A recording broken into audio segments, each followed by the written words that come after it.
Hello everyone, welcome my YouTube channel. तो कैसे हैं आप सभी लोग? आई होप कि बहुत अच्छे होंगे। तो आज के टॉपिक में हम पढ़ेंगे केमिकल टेक्नोलॉजी। ठीक है, उससे हमने एक इंडस्ट्री ली है, सोप इंडस्ट्री, जैसा कि आपको दिख रहा है। ठीक है, तो सोप इंडस्ट्री आज के लेक्चर में हम पढ़ेंगे, उसके फ्लो शीट के बारे में देखेंगे और इसके प्रत्येक प्रोसेस के बारे में डिस्कशन करेंगे। ठीक है, तो चलते हैं, चलो अपने टॉपिक पे। जैसा कि आप देख पा रहे हैं कि इसमें देखो, सबसे पहला क्या होता है कि जैसा कि आप देख रहे हैं कि सबसे पहला हमारा क्या है, हाइड्रोलाइजर है। ठीक है, क्या है? हाइड्रोलाइजर। इसमें हमें रॉ मटेरियल की क्या ज़रूरत होती है? फेट की ज़रूरत होती है।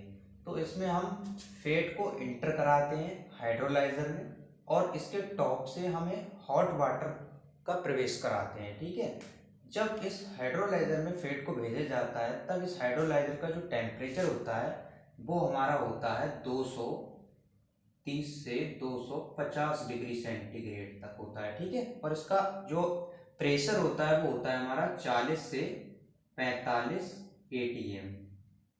ठीक है, ये होता है। उसके बाद हम इसमें जब रिएक्शन कराते हैं तब यहाँ पे हमें टॉप पर प्राप्त होता है फैटी एसिड। ठीक है, शुद्ध फैटी एसिड प्राप्त हो जाता है, हमें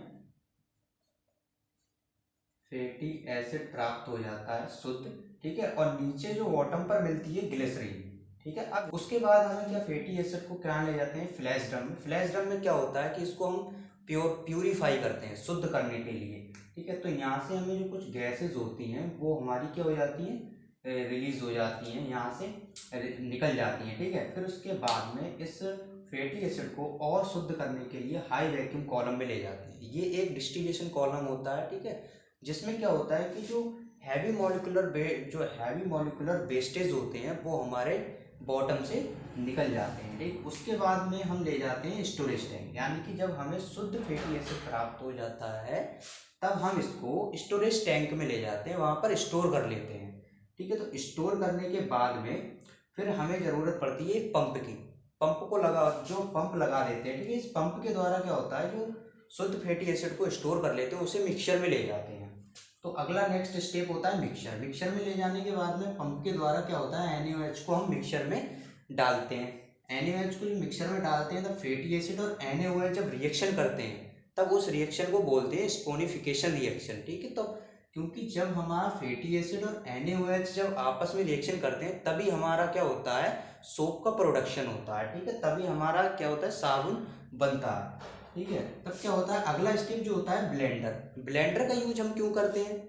ब्लेंडर का यूज हम इस वजह से करते हैं क्योंकि ब्लेंडर में हमें कलर, परफ्यूम और उसका साइज वगैरह है, कंपनी नेम है, तो बाकी सारे जो काम होते हैं वो हम ब्लेंडर में करते हैं। ठीक है, तो ब्लेंडर के बाद में फिर हमें प्राप्त होता है सोप, जो हम की मार्केट में सेल कर सकते हैं। तो ये होता है फाइनल प्रोडक्ट हमारा प्राप्त हो जाता है। ठीक है, तो यही पूरा प्रोसेस होता है सोप इंडस्ट्री में। नीचे यहाँ पे ग्लिसरीन मिलती है 15 से 20%। ठीक है, तो यहाँ से हम ग्लिसरीन का प्रोसेस स्टार्ट कर देते हैं, जहाँ पे हमें लास्ट में वाइट ग्लिसरीन प्राप्त होती है। तो आई होप आपको लेक्चर पसंद आया होगा। तो अभी तक आपने हमारे चैनल को सब्सक्राइब नहीं किया है तो सब्सक्राइब कर लें।